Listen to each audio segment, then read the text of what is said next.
lalu juga punya kelebihan-kelebihan, maka orang akan mengejar dia kemana-mana ya. Ya memang bukankah begitu juga ya motif kita sebagai orang Kristen? Yesus itu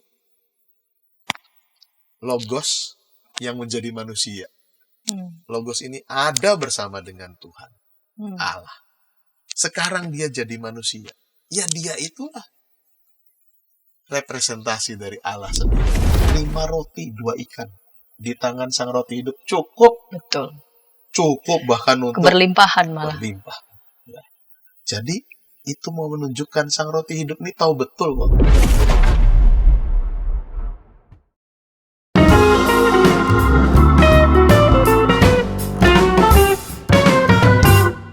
Sahabat EKB TV, sahabat Ngulik Alkitab, kita jumpa kembali dalam program Ngulik Alkitab yang diselenggarakan sebagai media sarana bagi kita membaca Alkitab dan tentu saja menggali setiap pesan yang berharga dalam setiap teks yang kita ulik. Saya sebagai pemandu percakapan, Pendeta Santiani Manurung. Program Ngulik Alkitab yang ditayangkan melalui channel YouTube EKB TV punya keistimewaan. Keistimewaannya adalah pada eksposisi.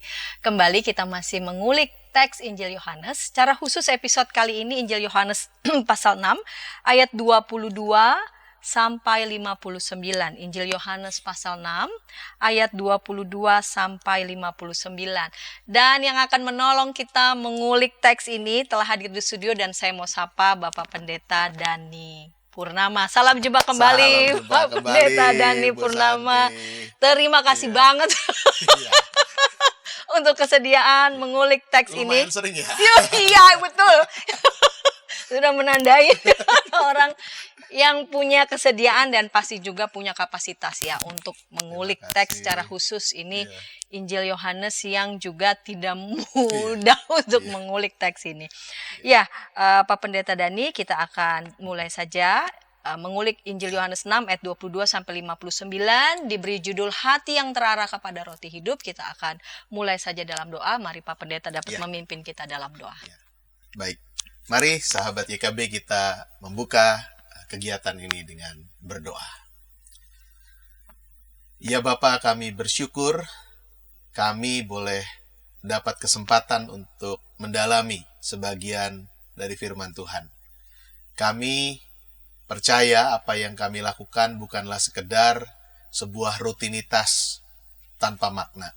Kami melakukannya karena kami rindu juga untuk makin mengenal kehendak dan rancangan Tuhan dalam hidup kami, mengenal panggilan-panggilan Tuhan dalam kehidupan kami, supaya kemudian motivasi kami mengikut Tuhan adalah motivasi yang benar, yang sungguh-sungguh karena kami mencintai Tuhan, bukan sekedar karena kami mau memenuhi apa yang menjadi kepentingan diri kami. Terima kasih untuk kesempatan ini. Kami menyerahkan acara kami malam ini dalam tangan pimpinan Tuhan. Kami berdoa di dalam nama Tuhan kami Yesus Kristus. Amin. Saya akan membaca Injil Yohanes 6 ayat 22 sampai 59. Keesokan harinya, orang banyak yang masih tinggal di seberang menyadari bahwa sebelumnya hanya ada satu perahu di situ dan Yesus tidak turut naik ke perahu itu bersama murid-muridnya, melainkan murid-muridnya saja yang berangkat. Sementara itu beberapa perahu lain datang dari Tiberias dekat ke tempat mereka makan roti sesudah Tuhan mengucapkan syukur atasnya. Ketika orang banyak melihat bahwa Yesus tidak ada di situ dan murid-muridnya juga tidak, mereka naik ke perahu-perahu itu lalu berangkat ke Kapernaum untuk mencari Yesus. Ketika orang banyak menemukan Yesus di seberang laut itu, mereka berkata kepadanya, "Rabi, kapan kau tiba di sini?" Yesus menjawab mereka, "Sesungguhnya aku berkata kepadamu, kamu mencari aku bukan karena kamu telah melihat tanda-tanda, melainkan karena kamu telah makan roti itu dan kenyang. Bekerjalah bukan untuk makanan yang akan binasa, melainkan untuk makanan yang bertahan sampai kepada hidup yang kekal, yang akan diberikan Anak Manusia kepadamu. Sebab dialah yang telah dimeteraikan Allah Bapa." Lalu kata mereka kepadanya, "Apakah yang harus kami perbuat supaya kami mengerjakan pekerjaan-pekerjaan yang dikehendaki Allah?" Jawab Yesus kepada mereka, "Inilah pekerjaan yang dikehendaki Allah, yaitu hendaklah kamu percaya kepada Dia yang telah diutus Allah." Sebab itu kata mereka kepadanya, Tanda apakah yang kau perbuat supaya kami dapat melihatnya dan percaya kepadamu? Apakah yang kau kerjakan? Nenek moyang kami telah makan mana di padang gurun seperti ada tertulis. Mereka diberinya makan roti dari surga. Lalu kata Yesus kepada mereka, sesungguhnya aku berkata kepadamu, bukan Musa yang memberikan kamu roti dari surga, melainkan Bapa-Ku yang memberikan kamu roti yang benar dari surga. Sebab roti yang dari Allah ialah yang turun dari surga dan yang memberi hidup kepada dunia. Maka kata mereka kepadanya, Tuhan, berikanlah kami roti itu senantiasa. Kata Yesus kepada mereka, akulah roti kehidupan. Siapa saja yang datang kepadaku, ia tidak akan pernah lapar lagi. Dan siapa saja yang percaya kepadaku, ia tidak akan pernah haus lagi. Tetapi aku telah berkata kepadamu, sungguh pun kamu telah melihat aku, kamu tidak percaya. Semua yang diberikan Bapa kepadaku akan datang kepadaku, dan siapa saja yang datang kepadaku, ia tidak akan kubuang. Sebab aku telah turun dari surga, bukan untuk melakukan kehendakku, melainkan kehendak Dia yang telah mengutus aku. Inilah kehendak Dia yang telah mengutus aku, supaya dari semua yang telah diberikannya kepadaku, aku tidak kehilangan satu pun, tetapi supaya aku bangkitkan pada akhir zaman. Sebab inilah kehendak Bapa-Ku, supaya setiap orang yang melihat anak dan yang percaya kepadanya beroleh hidup yang kekal, dan supaya aku membangkitkannya pada akhir zaman. Lalu bersungut-sungutlah orang Yahudi tentang Dia, karena Ia telah mengatakan, akulah roti yang telah turun dari surga. Kata mereka, bukankah Ia ini Yesus anak Yusuf yang ayah ibunya kita kenal? Bagaimana sekarang Ia dapat berkata, aku telah turun dari surga? Jawab Yesus kepada mereka, jangan bersungut-sungut di antara kamu. Tidak ada seorang pun yang dapat datang kepadaku jikalau ia tidak ditarik oleh Bapa yang mengutus aku, dan Ia akan kubangkitkan pada akhir zaman. Ada tertulis dalam kitab nabi-nabi, mereka semua akan diajar oleh Allah. Setiap orang yang telah mendengar dan belajar dari Bapa datang kepadaku. Hal itu tidak berarti bahwa ada orang yang telah melihat Bapa. Hanya Dia yang datang dari Allah, Dialah yang telah melihat Bapa. Sesungguhnya aku berkata kepadamu, siapa saja yang percaya ia mempunyai hidup yang kekal. Akulah roti kehidupan. Nenek moyangmu makan mana di padang gurun dan mereka mati.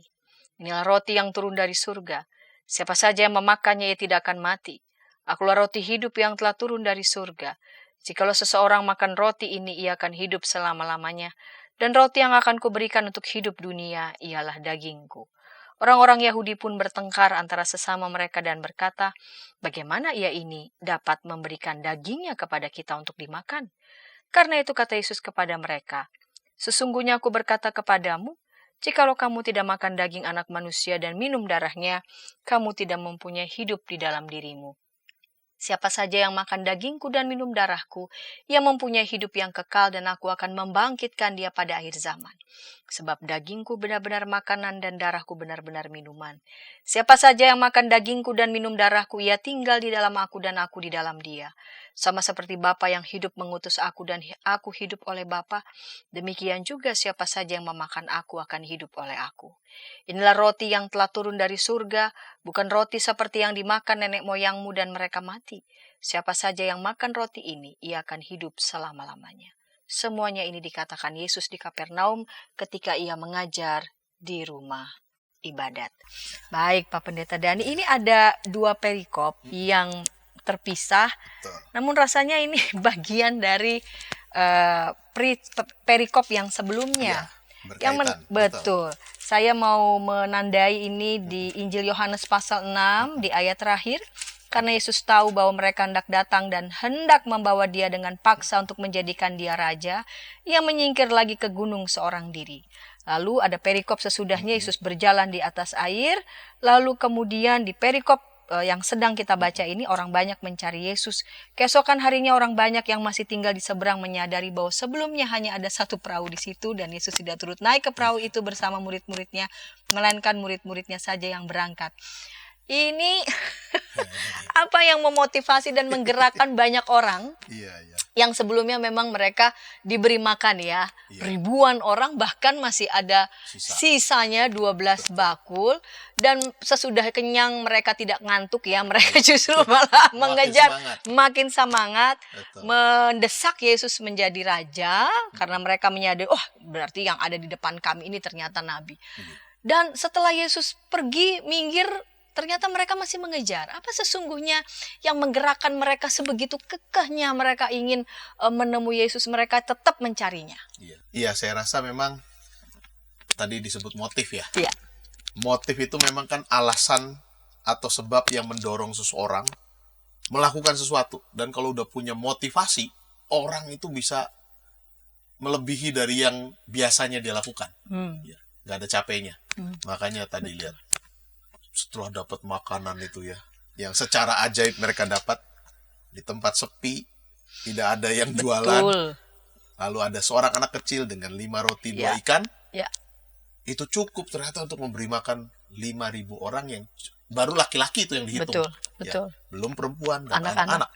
Jadi sangat besar jumlahnya dan semua kenyang, bahkan berlebih. Ya. Dari situ muncul kan kemudian, wah ini bukan orang biasa ini ya. Yang kita sedang dengarkan ini, yang sedang kita ikuti ini bukan orang biasa. Dan itu wajar menurut saya. Kalau ada tokoh baru yang penuh karisma, lalu juga punya kelebihan-kelebihan, maka orang akan mengejar dia kemana-mana ya.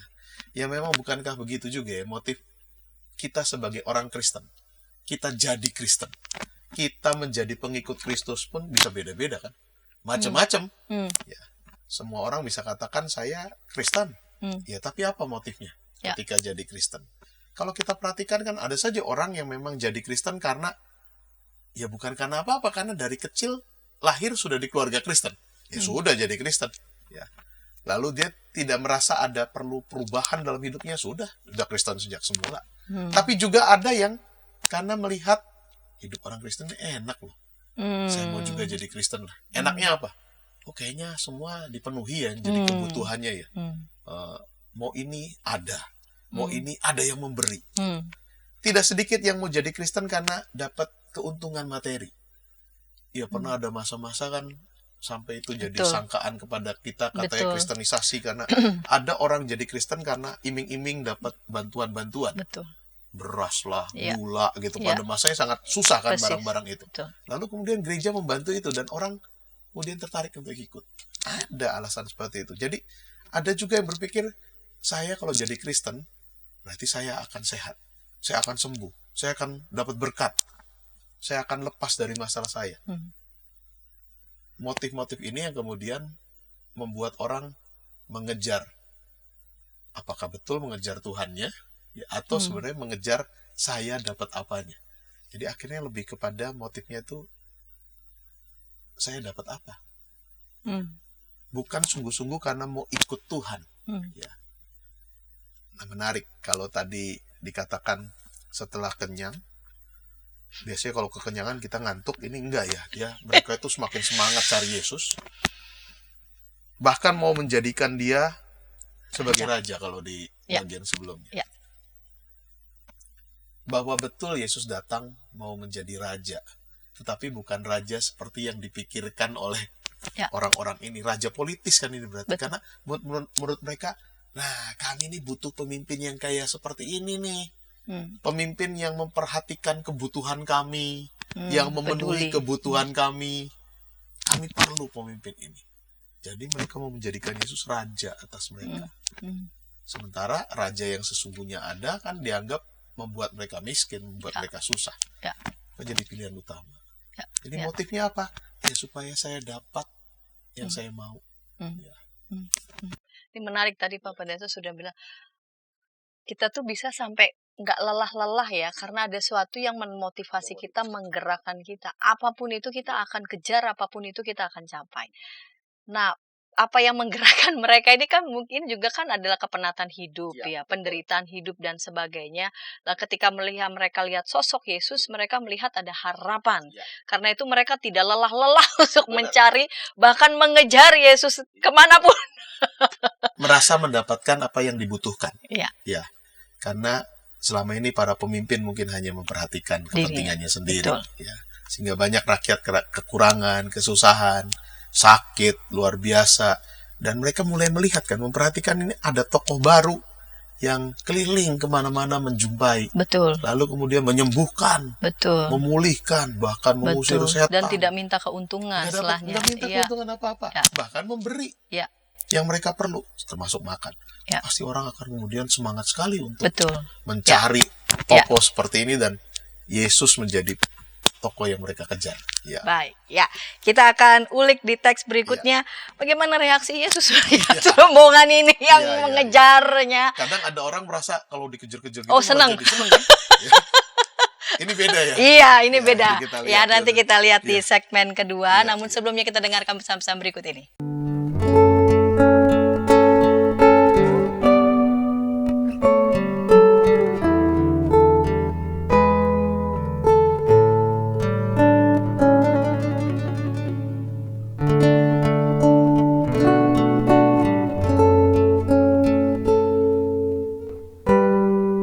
Para pimpinan gereja di sana-sini mengakui bahwa jangankan warganya atau para pendetanya, mereka sendiri juga tidak begitu tahu, karena sesudah menerima dokumennya taruh di kantor sinode tidak ada upaya untuk sosialisasi. Jadi sama juga kayak masalah bioetika di Indonesia ya, apakah boleh begini, apakah boleh, tapi kita harus bertanya lebih dalam lagi sebagai orang Kristen, apa sikap etis dan apa keputusan etis yang merupakan refleksi daripada visi moral dari iman Kristen.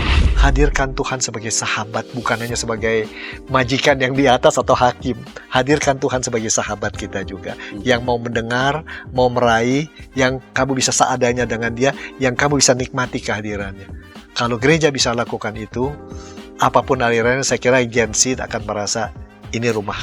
Ternyata masih banyak komunitas kita yang tanpa sadar budaya hierarkis di dunia itu dibawa masuk ke gereja.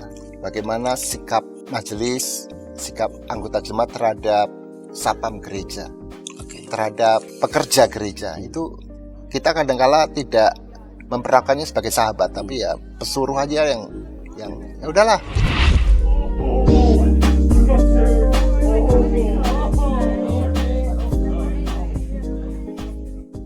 Hai kiddos. Ku datang dan Inci, betul. Kodok lumpuh dan ayam buta. Kiddy time.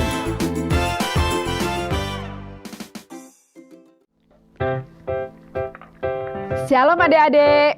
Hari ini Kepik berkeliling dari desa ke desa. Kepik pengen ke rumah Pak Tani. Coba, ada yang tahu nggak di rumah Pak Tani ada apa saja? Ayo coba tebak. Apa coba? Betul, ada sapi. Mo.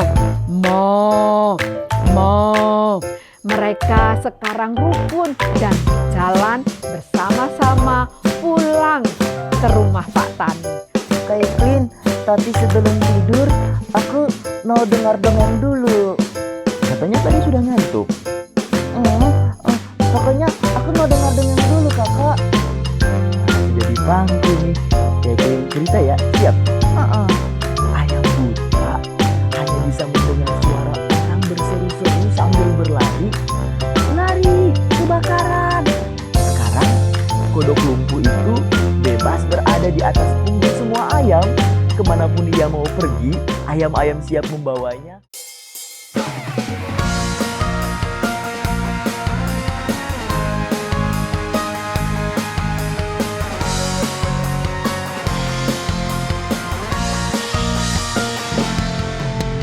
Hormat pada orang tua, menyayangi binatang, rajin ke sekolah minggu, selalu giat belajar, tidak membedakan orang.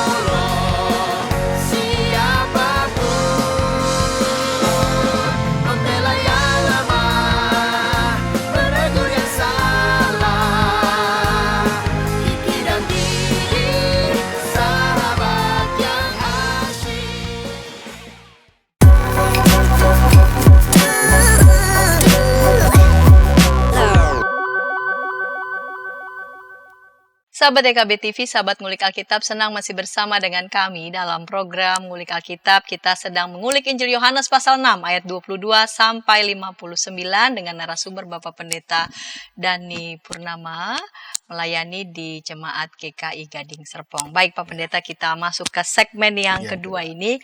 Kita mau melihat bersama-sama apa respon Yesus ketika dia tahu banyak orang mengejar-ngejar Yesus. Yesus sudah menyingkir, Yesus sudah masih juga dikejar, dan kita akan lihat yang menarik sekali ketika orang banyak menemukan Yesus di seberang laut itu, mereka berkata kepadanya, "Rabi, kapan kau tiba di sini?" Yesus menjawab mereka, "Sesungguhnya aku berkata kepadamu, kamu mencari aku bukan karena kamu telah melihat tanda-tanda, melainkan karena kamu telah makan roti itu dan kenyang." Ya, ini Yesus ini beda dari yang lain ini. Ditanya apa, jawabnya apa? Iya. Karena memang dia mau menunjukkan dia memang utusan Tuhan. Ya. Jadi dia tahu kedalaman hati kan sebenarnya kan. Ya. Orang mungkin bertanya itu kan kamuflase basa-basi. "Oh Rabi, kapan nyampe sini?" Maksudnya mereka, "Kok kami ditinggal?" Ya gitu, kami kok nggak diajak gitu ya. Tapi sebenarnya bukan itu yang mereka mau cari kan. Bukan mengejar Yesus karena mau belajar dari Yesus, tapi tadi motif dalam hatinya muncul. Kamu mencari aku bukan karena kamu telah melihat tanda, melainkan karena kamu telah makan roti itu dan kenyang. Ya. Jadi Yesus betul-betul tahu betul motivasi terdalam ya dari setiap orang yang datang mengikut dia. Kalau di dunia kan orang menjadi begitu banyak followernya makin Senang. bangga, makin senang. Betul. Apalagi kalau dicari-cari, Betul. dikejar-kejar, orang makin bangga. Ya. Tapi Yesus bukan itu yang Yesus mau. Bukan cuma jumlah orang yang ikut, tapi bagaimana mereka mengikut Tuhan, untuk apa mereka mengikut Tuhan. Ya. Dan Yesus katakan tadi, sebenarnya kamu udah lihat tanda. Nah ini menarik nih, Bu Santi dan sahabat YKB ya. Kata tanda itu untuk Injil Yohanes itu khas. Ya. Tanda itu sebenarnya sebuah tanda kehadiran kerajaan Allah yang makin nyata dengan karya Yesus sebenarnya. Kan orang Israel sedang menantikan kerajaan surga dinyatakan. Kerajaan Allah dinyatakan supaya mereka kemudian dipulihkan. Ya. Tapi mereka nggak lihat tanda itu. Kenapa? Nggak sesuai dengan yang mereka bayangkan. Ya. Jadi mujizat-mujizat yang dilakukan oleh Yesus yang diceritakan di Injil Yohanes, itu semua pertama-tama untuk menyatakan bahwa kerajaan surga sudah ada di tengah dunia ini. Lewat karya Tuhan. Sayangnya itu malah nggak ditangkap. Yang ditangkapnya, saya enak loh kalau ikut orang ini loh. Ya, sakit sembuh, ya. Kerasukan setan pulih, lapar dapat makan gitu kan. Itu yang ditangkap cuman hal-hal yang akhirnya yang jasmani saja, yang sesuai dengan kebutuhan dan kemauan saya. Ya. Disitulah Yesus menegur mereka kan akhirnya kan. Kamu cari aku, betul. Tapi cari aku dengan motif yang tidak tepat, ya, karena kamu sudah merasakan kekenyangan dan kamu pengen lagi, bukan mencari kerajaan Allahnya gitu. Maka kemudian dikatakan di ayat-ayat selanjutnya itu kan Yesus mengatakan, ayo kamu jangan sekedar cari hal-hal yang jasmaninya aja, makanan-makanan yang bisa binasa, ya. Tapi mari bekerja untuk mendapatkan yang lebih kekal gitu. Ya. Apa yang harus dikerjakan? Percaya kepada Dia yang telah diutus Bapa untuk memberi hidup pada dunia. Nanti nih kata percaya ini terus loh ke belakang nih. Ya. Karena titiknya kan sebenarnya di situ. Ya. Percaya kepada Tuhan. Bahwa kerajaan surga sudah mulai dinyatakan. Ya. Sehingga kalaupun ada mujizat-mujizat dilakukan, bukan untuk membuat orang sekedar kagum, bukan untuk membuat orang sekedar wow gitu dengan hebat ini utusan Tuhan, tapi supaya mereka makin peka bahwa kerajaan Allah sudah mulai dinyatakan. Itu yang mereka lupa berarti ya. Lupa. Karena lebih mengejar pada hal-hal yang material itu ya akhirnya. Ya. Kita lihat di ayat selanjutnya ya Pak Pendeta. Sebab itu kata mereka kepadanya, tanda apakah yang kau perbuat? Sebab Yesus kan tadi bicara tentang tanda ya. Tanda apakah yang kau perbuat supaya kami dapat melihatnya dan percaya kepadamu? Apakah yang kau kerjakan? nenek moyang kami telah makan mana di padang gurun, seperti ada tertulis mereka diberinya makan roti dari surga. Itu responnya mereka. Iya. Jadi mereka tetap minta tanda kan? Iya. Padahal Yesus bilang, udah tanda-tandanya tuh udah ada, tapi nggak peka kan, karena nggak sesuai dengan yang mereka mau.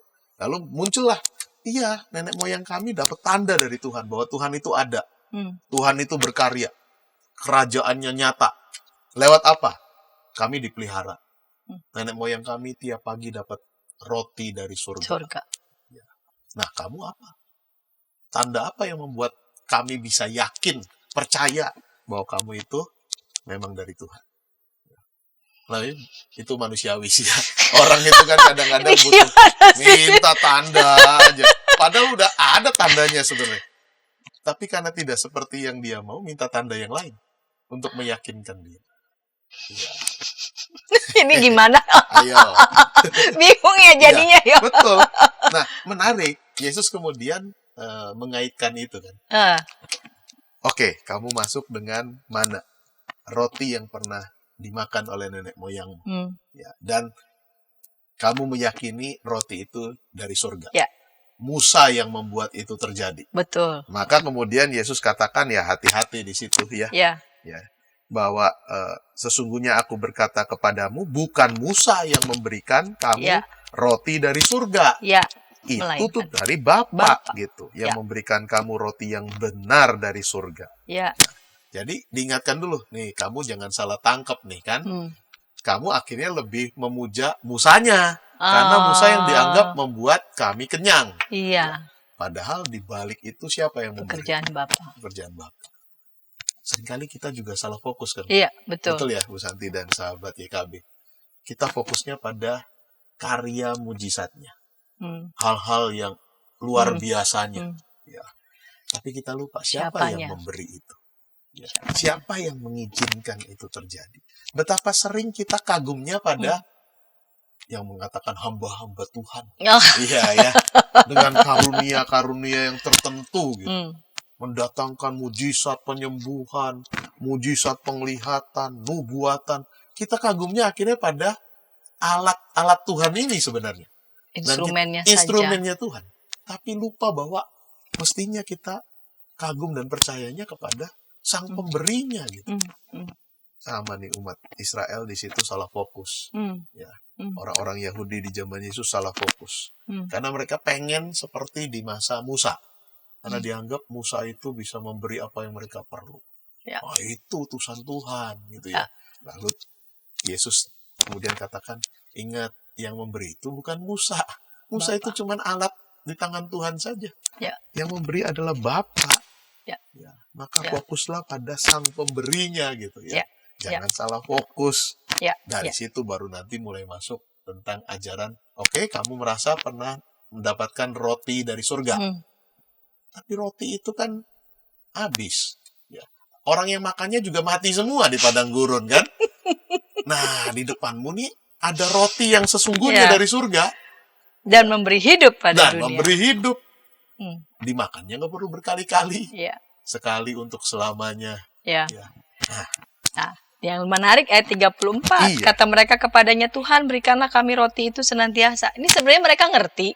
Apa masih terpusat ke urusan gimana caranya akan makan sekali terus nggak perlu lapar lagi? Sebenarnya. Cerita siapa? Kalau ini makanan, ini cerita air. Perempuan di Sumur Yakub. Dekat Sumur Yakub. Samaria. Kan? Sama kan? Iya, betul. Supaya dia nggak perlu bolak-balik.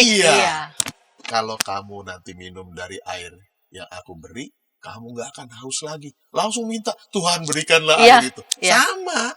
Di sini juga begitu. Oh, ada tuh roti yang sekali makan, kita nggak perlu makan lagi gitu kan. Maka kemudian pikirannya, oh enak nih. Ya udah, kalau bisa Tuhan berikanlah kami roti itu senantiasa lagi. Terus pengennya kan. Manusiawi banget sih sebenarnya ya. Kita nggak mau repot, kalau bisa ya sekali jadi gitu. Apakah mereka mengerti? Enggak. Nanti kan kelihatan di belakang mereka ribut. Iya betul. Iya betul. Jadi ini ngertinya karena ada makanan yang bisa. Jadi betapapun Yesus menjelaskan, pikiran mereka masih tetap di urusannya ya. Tidak bisa di-shift kan. Tetap di pikirannya begitu. Kalau kita memperhatikan Injil Yohanes, memang kan beda dengan Injil-Injil sinoptik ya. Betul. Selalu dimulai dengan tadi, kita secara guru mengatakan ditanya apa Yesus jawab apa. Nanti mereka juga nanggapinya apa lagi. Jadi frekuensinya nggak pernah ketemu. Nggak nyambung. Jadi, itu pinter. Penulis Injil Yohanes selalu mulai dengan percakapan dialog yang nggak nyambung. Ada apa, dijawab apa, dimengerti apa. Jadi kacau sebenarnya. Tapi di titik itu masuklah Yesus memberikan penjelasan khotbah panjang. Kamu perhatiin, semua begitu. Sama kan perempuan Samaria itu di sumur itu juga. Salah ngerti, lalu Yesus khotbah tentang air hidup.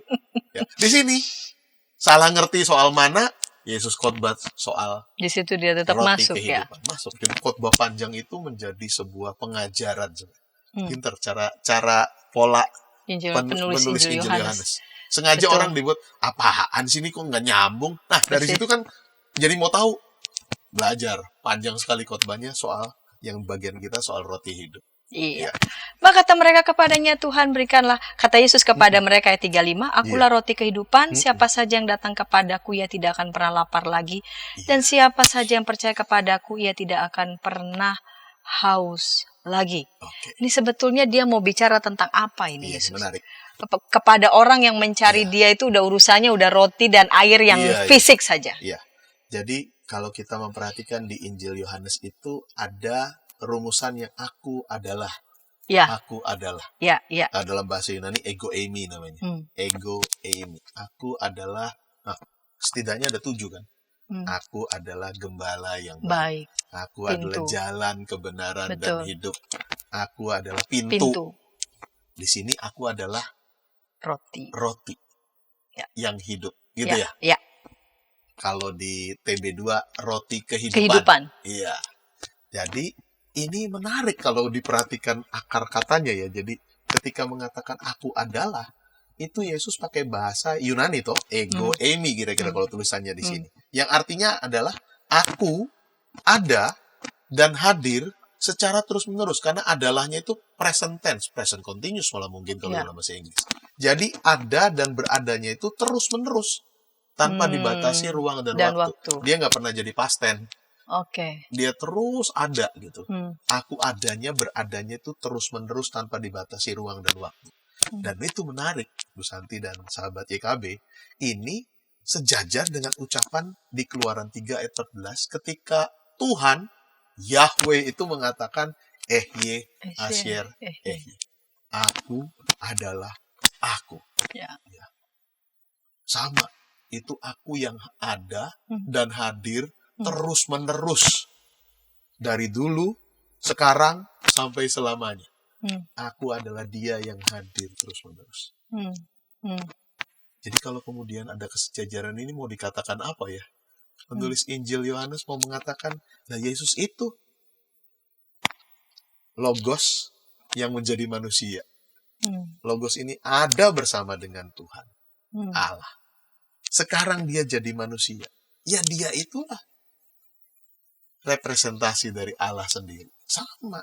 Ketika Yesus menegaskan aku adalah, Yesus menegaskan sisi keilahiannya. Ya, dia bukan manusia biasa. Ada tanda-tanda yang menyertainya, gitu ya. Bahwa betul di bagian ini dia katakan, akulah roti kehidupan. Roti kan makanan utama ya buat orang-orang di kenapa roti sana. begitu? Iya kan? Karena memang itu makanan utama buat orang-orang Yahudi. Ya. Diperlukan untuk mempertahankan hidup buat masyarakat Yahudi pada zaman itu. Namun yang disebut roti kehidupan berarti adalah roti yang bukan sekedar untuk bertahan hidup sehari-hari, tetapi roti yang memberikan kehidupan yang baru. Ya. Kehidupan yang baru yang apa? Dalam hubungan dengan Allah. Dalam relasi dengan Allah. Ya. Dengan roti hidup ini ada kembali dibangun hubungan yang baru dengan Allah. Ya. Yang semula manusia terpisah. Mati karena memilih jalan hidup sendiri. Matinya gara-gara ngambil buah lagi ya. Ngambil buah yang dia pengen. Mati bukan dalam fisik, tetapi dalam relasi dengan Tuhan terputus. Nah, sang roti hidup ini memberi makanan yang baru. Ya. yang bukan mematikan, tapi justru memberikan kehidupan yang baru. Kenapa? Karena ada relasi baru yang dimunculkan, relasi yang baru dengan Allah. Relasi yang memberi kehidupan Iya. gitu ya dengan Allah. Dan bersama kalau dia dengan Allah. katakan, akulah roti hidup, silahkan makan tubuhku. Berarti artinya apa? Dia rela memberikan hidupnya. Supaya apa? Supaya orang lain dapat hidup. Ya. Iya kan? Ketika kita makan roti ada kehidupan yang kita Betul. kemudian punya, Betul. sehat. Betul. Sama ketika bilang, akulah roti hidup. Mari, makanlah gitu kan. Itu berarti dia merelakan hidupnya, memberikan tubuhnya supaya ada kehidupan yang dialami oleh orang lain. Itulah masuk baru tentang teologi keselamatan ya berarti ya. Ya, betul. Jadi dia mengatakan tentang dirinya sendiri yang akan memberikan kehidupan supaya mereka juga menerima kehidupan yang baru bersama dengan Allah. Dengan Jadi cara dia merelakan hidupnya. Jadi yang dia tawarkan sangat punya kualitas Iya. yang luhur lebih dari soal yang temporer ini, Iya, begitu ya. Daripada Ya. sekedar memenuhi kelaparan sesaat, Betul. ya, kehausan sesaat. Betul. Enggak, ini dia memberikan hidup yang baru. Ya. Karena berarti kembalinya hubungan relasi dengan Tuhan, sang kehidupan itu sendiri. Ya, baik Pak Pendeta. Kita akan lihat di ayat selanjutnya. 4:1 lalu bersungut-sungutlah orang Yahudi tentang dia karena ia telah mengatakan akulah roti yang telah turun dari surga. Nah ini menarik. Mereka justru bersungut-sungut terhadap apa yang Yesus jelaskan. Kita akan explore ini di segmen ketiga. Namun sebelumnya kita dengarkan pesan-pesan berikut ini.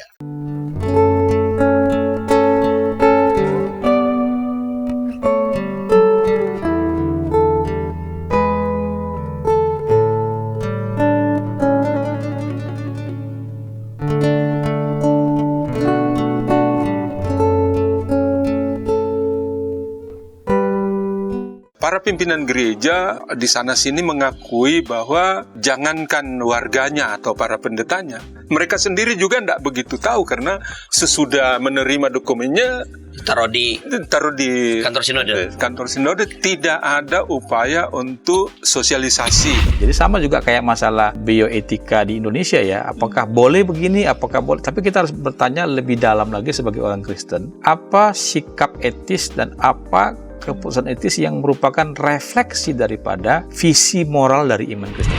Hadirkan Tuhan sebagai sahabat, bukan hanya sebagai majikan yang di atas atau hakim. Hadirkan Tuhan sebagai sahabat kita juga, yang mau mendengar, mau meraih, yang kamu bisa seadanya dengan dia, yang kamu bisa nikmati kehadirannya. Kalau gereja bisa lakukan itu, apapun alirannya, saya kira Gen Z akan merasa ini rumah. Ternyata masih banyak komunitas kita yang tanpa sadar budaya hierarkis di dunia itu dibawa masuk ke gereja. Bagaimana sikap majelis, sikap anggota jemaat terhadap satpam gereja, terhadap pekerja gereja, itu kita kadang-kala tidak memperlakukannya sebagai sahabat, tapi ya pesuruh aja yang ya udahlah.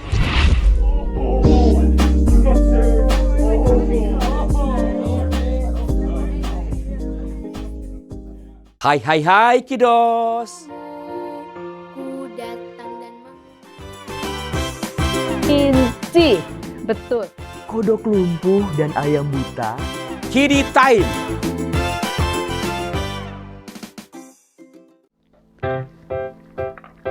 Shalom adik-adik. Hari ini Kepik berkeliling dari desa ke desa. Kepik pengen ke rumah Pak Tani. Coba, ada yang tahu nggak di rumah Pak Tani ada apa saja? Ayo coba tebak. Apa coba? Betul, ada sapi. Mo.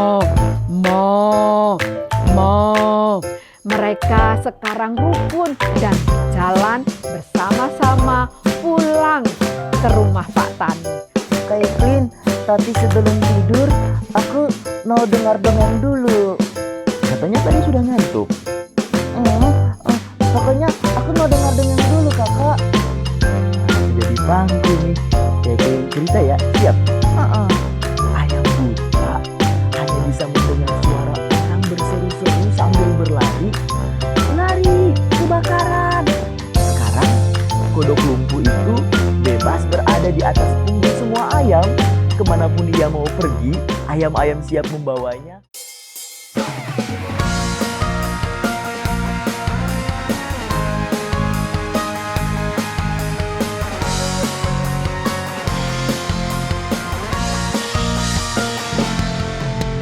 Hormat pada orang tua, menyayangi binatang, rajin ke sekolah minggu, selalu giat belajar, tidak membedakan orang, semua dijadikan sahabat, dipercaya oleh guru-guru di sekolah.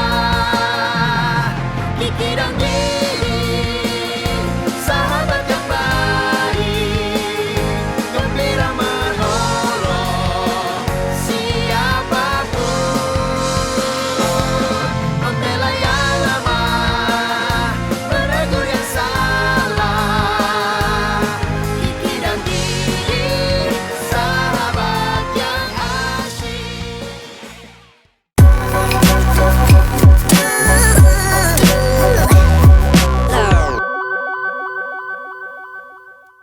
Sahabat TKB TV, sahabat Ngulik Alkitab, senang masih bersama dengan kami dalam program Ngulik Alkitab.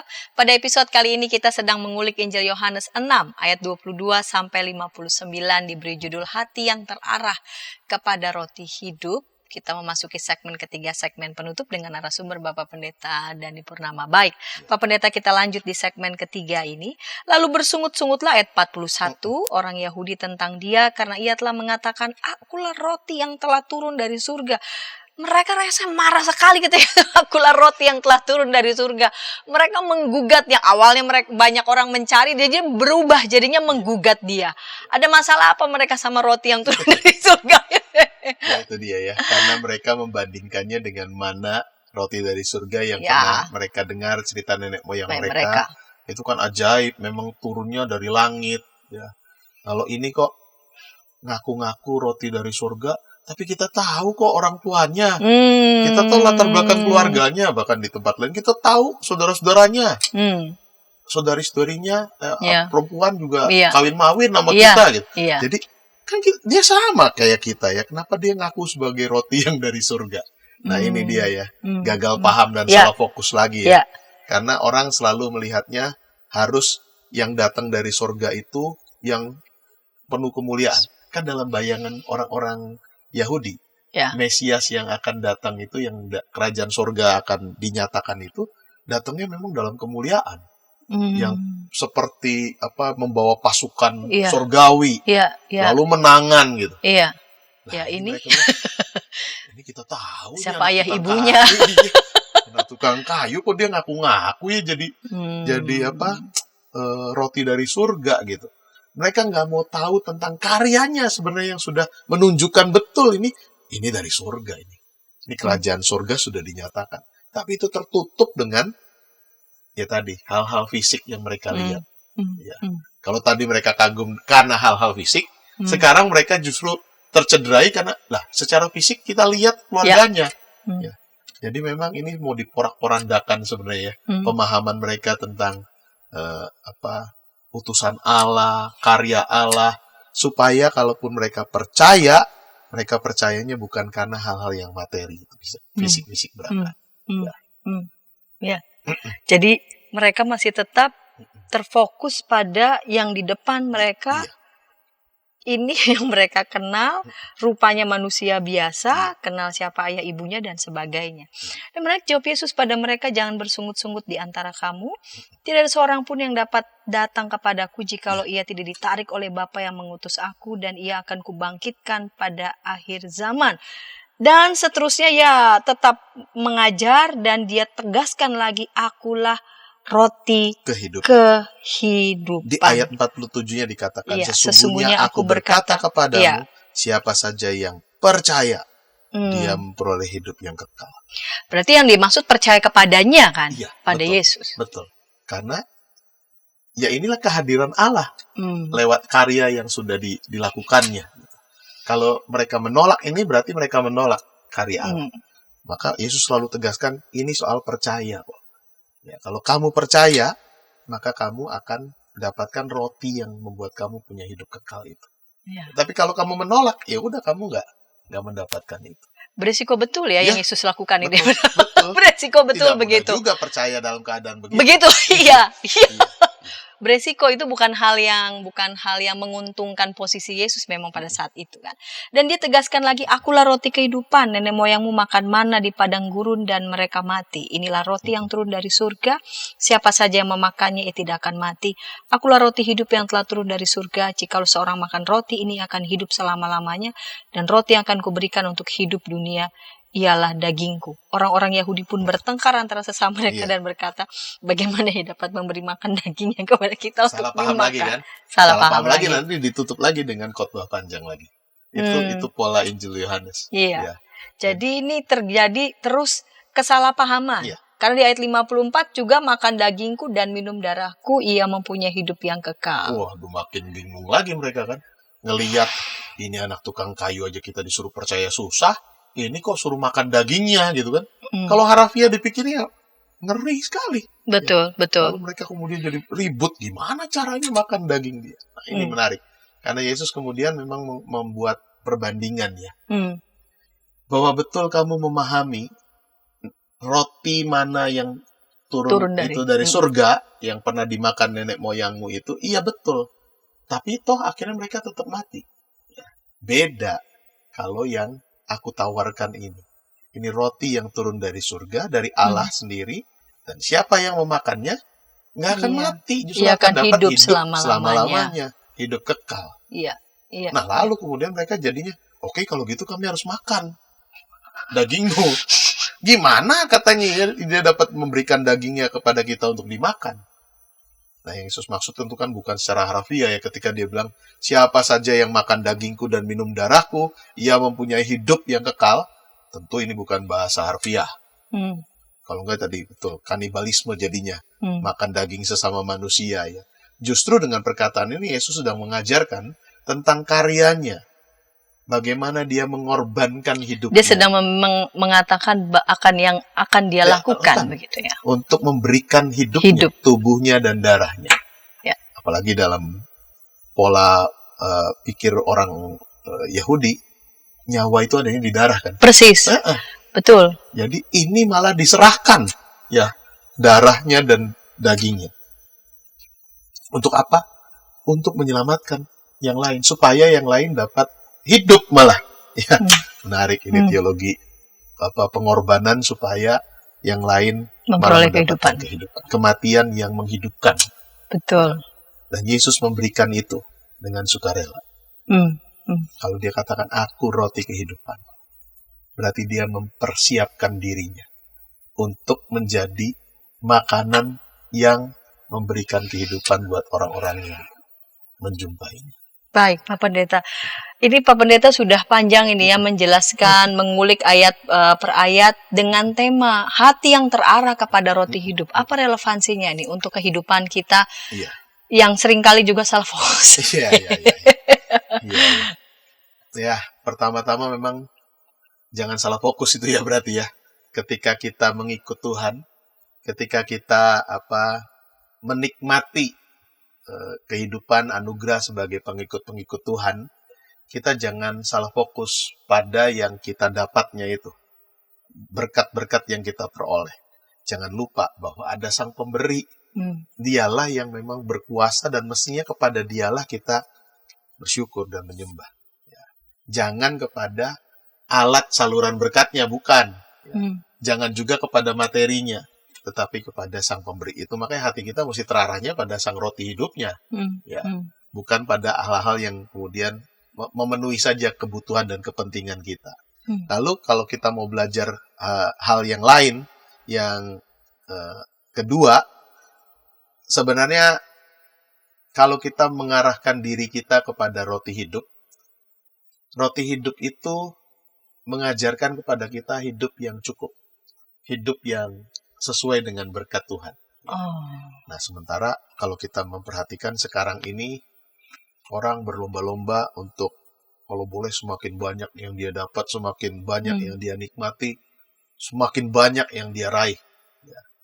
Tapi justru kalau hidup kita terarah pada Sang Roti hidup, cukup dengan apa yang dia beri. Bahkan kalau tadi kita melihat cerita mana, itu kan diajarkan hidup cukup kan. Ya. Orang Israel dikatakan cukup makan untuk 1 hari. Betul, Kumpulkan. betul. Jangan lebih. Persis, besoknya Tapi biasa manusia kan gitu ya.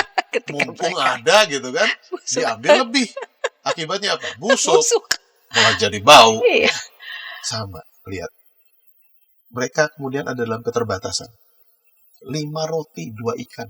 Di tangan sang roti hidup cukup. Betul. Cukup bahkan untuk Keberlimpahan malah. berlimpah. Ya. Jadi itu mau menunjukkan sang roti hidup ini tahu betul kok kebutuhan kita. Ya. Nah kitanya mau bersyukur nggak ketika mengikut dia dan mendapatkan apa yang menjadi kebutuhan kita itu sesuai dengan yang dia beri. Kadang-kadang kita merasa kurang dan itu yang membuat kita akhirnya tidak lagi terarah kepada sang roti hidup kalau sudah gitu. Terarahnya pada perut. Keinginan sendiri. Iya, keinginan, hawa nafsu. Iya. Iya. Makanya motifnya lagi tadi. Coba ikut Tuhan karena apa? Jangan-jangan ikut Tuhan karena motif kepentingan dan kebutuhan perut kita ini terpenuhi. Bukan semata-mata karena memang kita mau ikut dia. Ya.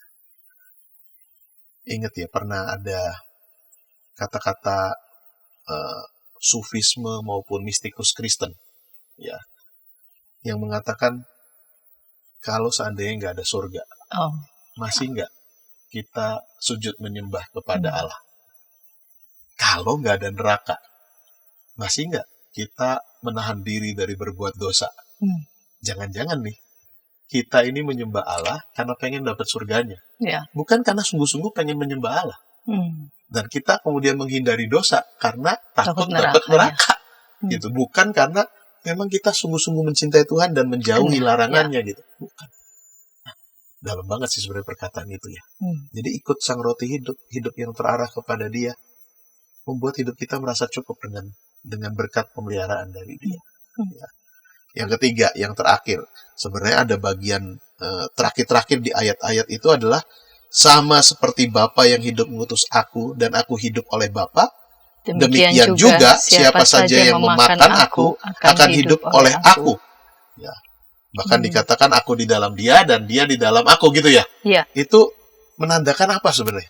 Ketika orang hidup dalam tuntunan Tuhan, percaya kepada sang roti hidup, dia menikmati berkat karya dari sang roti hidup, maka sang roti hidup itu ada dalam dirinya. Maka hidup orang-orang ini kemudian yang mengatakan percaya kepada dia, berarti hidupnya juga berpadanan dengan sang roti hidup.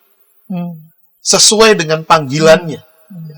Jadi ada 2 hal sebenarnya yang Yesus mau mintakan dalam perikop yang panjang ini. 1, percaya kepada sang roti hidup. Yang kedua, hiduplah berpadanan dengan panggilan sang roti hidup itu. Apa panggilannya?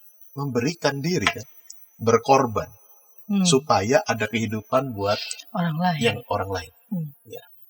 Dalam hidup di dunia yang makin materialistis ini kebalikannya kan, kita dipaksa untuk orang lain berkorban buat saya. Iya dong. Kalau bisa orang lain habis, sayanya yang makin banyak. Panggilan murid Tuhan, pengikut Kristus nggak begitu. Ya. Dianya sendiri mengatakan, aku nih roti. Silakan kamu makan supaya kamu dapat hidup. Berarti kalau kemudian kita percaya kepadanya, mengikut dia, hidup kita harus berpadanan dengan dia. Sama mengikut dia. Memberi hidup juga, berkorban, merelakan, supaya ada kehidupan dialami oleh orang lain. Boleh pakai contoh ya? Boleh. Ingat masa-masa pandemi dulu ya, Bu Santi ya? Saya kena salah satunya. Saya juga. Alumnus sama ya kita ya. Sama. Kena ya. Lulusan itu. Lulusannya COVID. Satu saya cuma sekali cukup aja. Saya ingat yang kemudian membuat kita jadi lebih kuat adalah vaksin. Ya. Salah satunya ingat ya, ada vaksin AstraZeneca. Masih ingat ya? Itu menarik, ada cerita di balik itu. Penemunya namanya Sarah Gilbert. Ya tentu dia bukan sendiri, ada timnya. Betul. Ya, tapi dia yang leadernya. Salah satu timnya juga orang Indonesia, kalau ingat saya. Ya. Dia menemukan vaksin yang kemudian diberi nama AstraZeneca itu. Bayangkan, di tengah potensi untung besar nih kalau dia patenkan itu. Dia memilih cara yang berbeda loh. Sementara kita ingat ya, di zaman pandemi itu ada orang yang kayak cari kesempatan di tengah kesempitan. Ingat, kita susah sekali cari masker. Masker jadi mahal sekali harganya. Vitamin tiba-tiba jadi mahal. Itu kan orang mencari kesempatan di tengah dalam kesempitan, penderitaan orang lain. Betul. Ini sebenarnya untung dia lebih gede lagi kalau ini daripada sekedar masker ya. Iya. Ini gede sekali kalau dia patenkan. Tapi dia melakukan hal yang berbeda. Karena dia rindu untuk membagi dan ikut merawat kehidupan di tengah dunia yang serem ya, dengan virus yang mematikan sekali. Ya. Justru dia merelakan hak paten vaksin AstraZeneca itu untuk kemanusiaan. Jadi dia tidak patenkan, siapa saja boleh kemudian pakai itu. Ya. Makanya kemudian harga vaksin ini jauh lebih murah dibanding vaksin lainnya, dan itu sangat membantu negara-negara yang ekonominya nggak sebaik negara maju. Ya. Dapat vaksin murah, dan akibatnya Pak, semakin banyak orang menikmati pemulihan. Itu kan contoh bagaimana seorang pengikut Kristus itu bisa kemudian menjadi roti juga buat yang lain ya. Memberi hidupnya untuk menghidupkan orang lain. Kira-kira begini ya, siapa kita tuh tergantung apa yang kita makan begitu ya. Betul. Jadi kalau saya baca ini sama seperti Bapa yang hidup mengutus aku dan aku hidup oleh Bapa, demikian juga siapa saja yang memakan aku akan hidup oleh aku. Jadi sudah kalau persis ya dari roti hidup, kamu akan hidup. Ya. Tapi hidupmu berarti bukan lagi kamu nikmati untuk sendiri. Tapi harus dibagi lagi buat iya. Jadi hati yang terarah kepada roti hidup ketika dia merasakan betul bahwa hidupnya itu bergantung hanya dari anugerah. Betul. Karena itu hidupnya penuh dengan ungkapan syukur. Dan keberadaan hidupnya, ya bagi dia hidup juga akan terus menyalurkan berkat juga bagi sesama. Membagi kehidupan buat yang lain. Dan itu tidak membuat dia menjadi pusing atau merasa susah gitu ya. Karena yang dia makan setiap hari itu adalah anugerah. Mencintai kehendaknya, dan ketika hidup dia boleh dia baktikan bagi yang lain, itu merupakan sebuah sukacitanya yang berlimpah-limpah.